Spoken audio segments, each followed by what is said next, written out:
माननीय श्री अखिलेश यादव जी।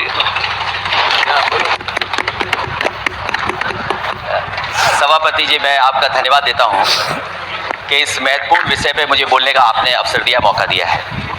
मैं सबसे पहले कांग्रेस पार्टी के नेता मनीष तिवारी जी, जिन्होंने बहुत विस्तार से ये बात रखी, जिन मूल्यों को लेकर के हमारे संविधान निर्माताओं ने इलेक्शन कमीशन को लेकर के जो गठन करने का काम किया कि हमारा लोकतंत्र कैसे मजबूत होगा, उस दिशा में जो बात उन्होंने रखी, मैं अपनी भावना और उनके विचार अपने विचारों से मैं जोड़ता हूं। मुझे खुशी है इस बात की कि सरकार ने इस बात पर चर्चा और मौका दिया हम सबको अपनी बात रखने का। अभी जब मैं भारतीय जनता पार्टी के माननीय सदस्य जी का सुन रहा था बात, तो वो बिहार का इलेक्शन और आने वाले भविष्य में जो उत्तर प्रदेश का इलेक्शन, उस पर भी काफ़ी चर्चा कर रहे थे।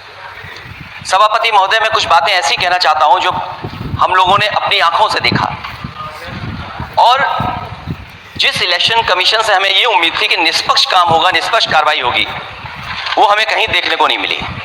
मैं सबसे पहला उदाहरण ये देना चाहता हूं कि रामपुर का बाई इलेक्शन जो लोकसभा का हुआ, जब लोकसभा का चुनाव बाई इलेक्शन रामपुर का हो रहा था, तो भारतीय जनता पार्टी की सरकार के मुख्यमंत्री जी और पूरी भारतीय जनता पार्टी ने यह तय किया था कि समाजवादी पार्टी यहां से नहीं जीतेगी, यहां से भारतीय जनता पार्टी जीतेगी।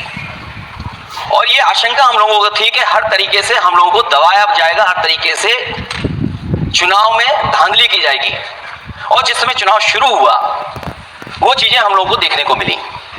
सभापति महोदय, वोटिंग के दिन, जिस दिन वोट पड़ रहा था, उस दिन हम लोगों ने देखा कि किस तरीके से पुलिस और पूरा प्रशासन इस बात पे लगा हुआ था कि कोई भी वोटर घर से न निकले।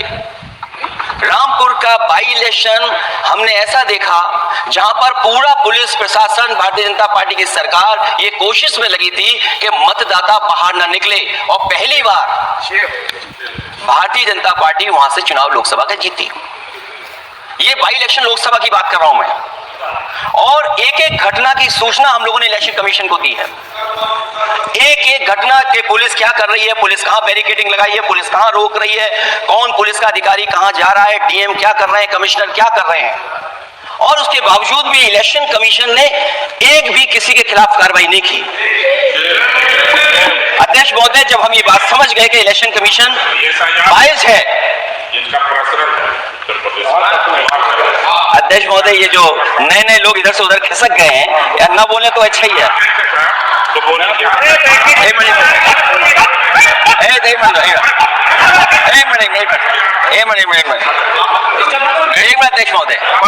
अध्यक्ष महोदय, मेरा ये आग्रह है, अध्यक्ष महोदय ये कुछ जानते नहीं है। अध्यक्ष महोदय माननीय सदस्य कुछ जानते नहीं है, ये ना पढ़े लिखे हैं ना कुछ जानकारी रखते हैं। मैं ये कह रहा हूँ, मैं ये बात इसलिए कह रहा हूँ, ये अनपढ़ इसलिए है।